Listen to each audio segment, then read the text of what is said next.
ইতিহাস ও সংস্কৃতির আলোকে সাটুই ও অন্যান্য। সাটুই আমরা কজনের আজকের নিবেদন বৌদ্ধ পণ্ডিত নাগার্জুনের অবদান। যদি আমাদের চ্যানেলটি সাবস্ক্রাইব করে না থাকেন তাহলে অবশ্যই সাবস্ক্রাইব করবেন, লাইক শেয়ার করতে পারেন। এছাড়াও আপনার মূল্যবান মতামত জানাতে পারেন।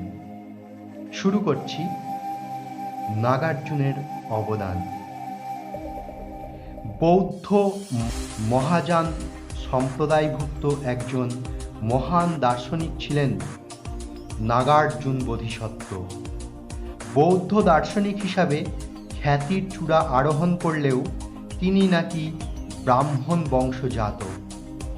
কুমারজীব অনুদিত রচনা থেকে জানা যায় তিনি দাক্ষিণাত্যের বিদর্ভে এক ব্রাহ্মণ পরিবারে জন্মগ্রহণ করেছিলেন।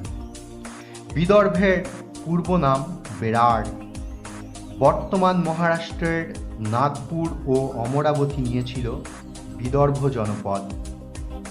আনুমানিক 150 খ্রিস্টাব্দ থেকে 250 খ্রিস্টাব্দের মধ্যবর্তী সময়কালকে নাগার্জুন বোধিসত্ত্বের জীবনকাল হিসাবে ধরা হয়।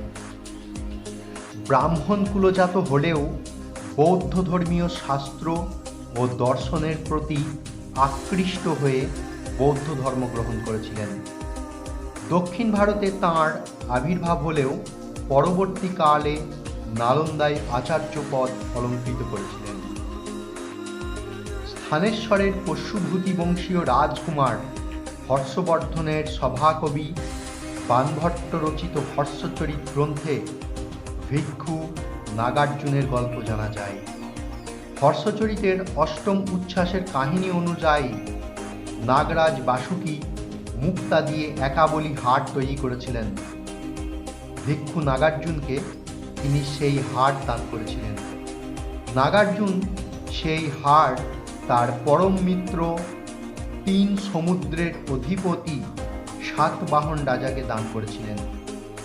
এই কাহিনীর সত্যতা সম্বন্ধে সন্দেহের অবকাশ থাকলেও নাগার্জুনের সাহিত্য কৃষ্টি, আয়ুর্বেদ শাস্ত্রীয় জ্ঞান, ধর্মশাস্ত্র বিষয়ক পাণ্ডিত্য নিয়ে সন্দেহের তিলমাত্র পরিসর নাই।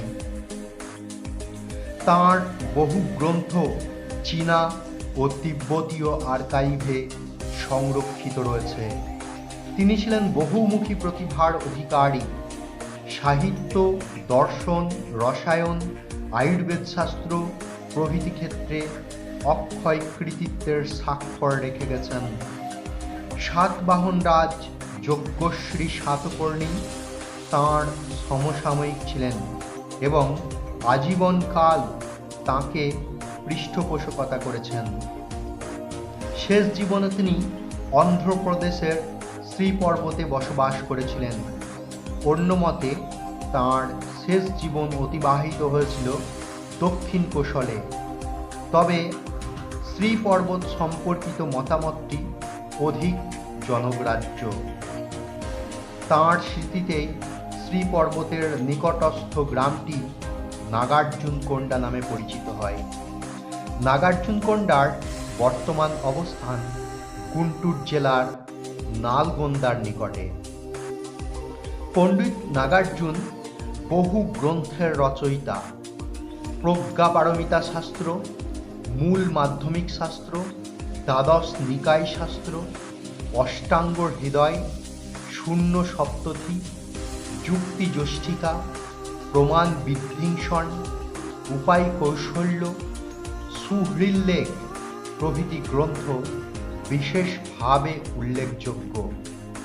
প্রজ্ঞাপারমিতা শাস্ত্রকে তাঁর শ্রেষ্ঠ কীর্তি মনে করা হয়।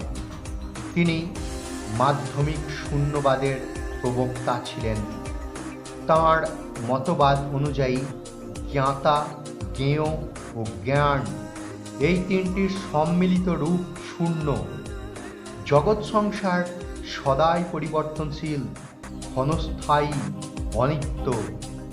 সব কিছুই আপেক্ষিক ও শূন্যে পর্যবসিত। তিনি ছিলেন একজন মহান সাহিত্যিক। কারিকা রীতির প্রবর্তন তাঁর হাত ধরেই।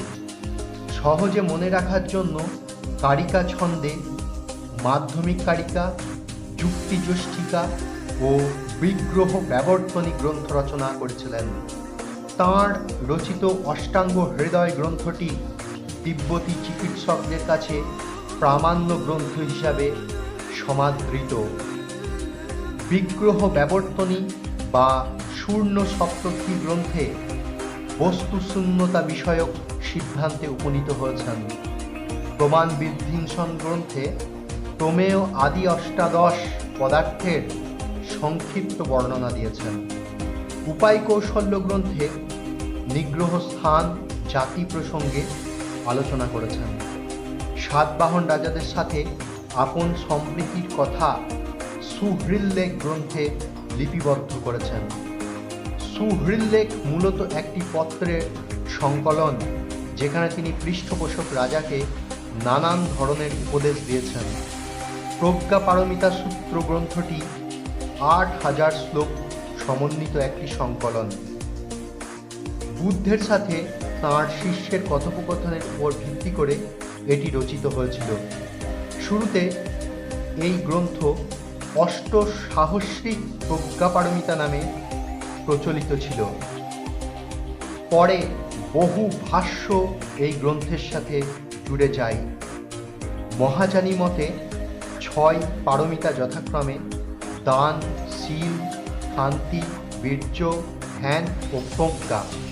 এর মধ্যে প্রজ্ঞাকেই শ্রেষ্ঠ রূপে বিবেচনা করা হয়। নাগার্জুন রচিত অমূল্য গ্রন্থগুলির মধ্যে মাধ্যমিক কারিকা ও বিগ্রহ ব্যবর্তনী গ্রন্থের মূল সংস্কৃত অনুবাদ এখনো পাওয়া যায়। কিন্তু অত্যন্ত পরিতাপের বিষয়, বাকি গ্রন্থগুলি ভারতে আর পাওয়া যায় না। আয়ুর্বেদ শাস্ত্র ও রসায়ন শাস্ত্রের মহান এই ভারতীয় পণ্ডিতের গবেষণালব্ধ জ্ঞান আমরা সংরক্ষণ করে রাখতে পুরোপুরিভাবে ব্যর্থ হয়েছি। কিন্তু বিদেশি, চীনা, তিব্বতীয়রা সেটাকে সাদরে সংরক্ষণ করতে সামর্থ্য হয়েছে। আবার অন্যদিন আসবো অন্য কোনো গল্পের সম্ভার নিয়ে। ততদিন আপনারা সকলে খুব ভালো থাকুন ও সুস্থ থাকুন। ধন্যবাদ।